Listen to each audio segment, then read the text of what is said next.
Hi, this is Albert Yu of the Albert and Gloria Yu real estate team at locationfirst.ca.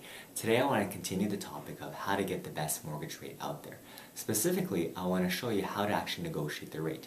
And when I say negotiation, I think a lot of people start cringing because they don't like to negotiate, but it's really simple. And you're actually not negotiating the rate. You're really, determining the character of the person you deal with. You're really interested in the process of how you got that quote-unquote best rate. Let me explain. Assuming you did some research, as I mentioned in part 1, you know what the online banks are offering. Let's say they're offering right now 3.99% for a 5-year fixed rate. Now you go to your local representative at a local traditional bank like TD, RBC, Scotia, BMO, or even a mortgage broker, and just simply ask them, what is the best 5-year fixed rate mortgage you can get me? And see what they say.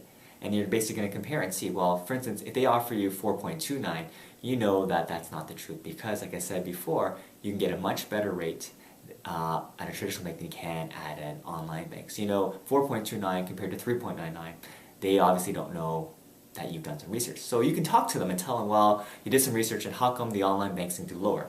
As soon as you mention that, they're going to realize that you've done some homework and they're going to say, well, we can match that. Well, here's the thing. Now, like I said, you can do better. So they can say, well, we can match that and give you a little bit of a discount. Let's say a 0.1%. Like I said, usually you can do better than that, more than just 0.1%. Now you might think you got yourself a good deal because, well, they're doing better than the online banks. But the fact is, when you talk to the person, at first they gave you a much higher rate. It wasn't until you mentioned that you did some research that they offered a lower rate. So basically, you don't really have the best rate going forward. If the rates change, you have no idea of knowing if this person is going to give you the best rate unless you do this process again.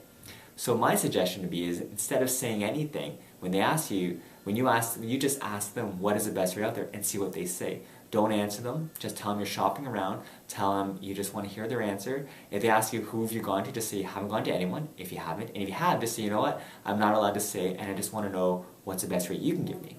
You give them a chance now by telling them that. And talk to some other people and you want to really see if they're going to give you the best rate.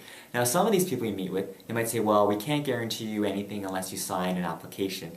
The reason being is, and it's correct, your rate you get is actually based on your credit score. And by signing an application, it gives them the right to do a credit check. However, if you do too many credit checks, it's going to actually hurt your credit score, which might hurt the rate you get. So therefore, I encourage you is, you can tell them, you know what, tell them the truth. You're shopping around, and you're going to commit to someone, but you just want to make sure you're getting the best rate.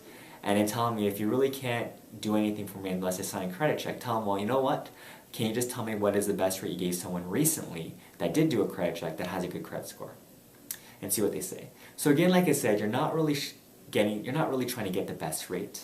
You're really trying to see the type of person you're going to deal with. Because for instance, let's say you get a really good rate and you had to haggle for that. And then like I said, haggling is not very fun unless you're a real estate agent like myself and you enjoy doing that. But if you don't get a home within that period of time, usually 4 to 6 months, you then got to do the whole thing all over again. But instead, what I suggest is if you go shop around and meet different, financial representatives, you're really shopping around or negotiating with the person himself. You're really judging or determining the person you're dealing with. Because you know, if you went to, let's say, 5 different people and 4 out of the 5 you had to actually haggle with them, tell them you did some research online, tell them you got this rate at this bank, and they had to, that might be great. But if one person actually said, here's my best rate, and you told them flat out, you don't have to haggle, then you know that person's actually pretty good to deal with. They're a pretty person of good character. You told them up front, you're just shopping around, and now they gave you the best rate. Well, that means in 5 months' time when that previous rate expired, you know when you go back to them, you're going to get the best rate. Just some final tips.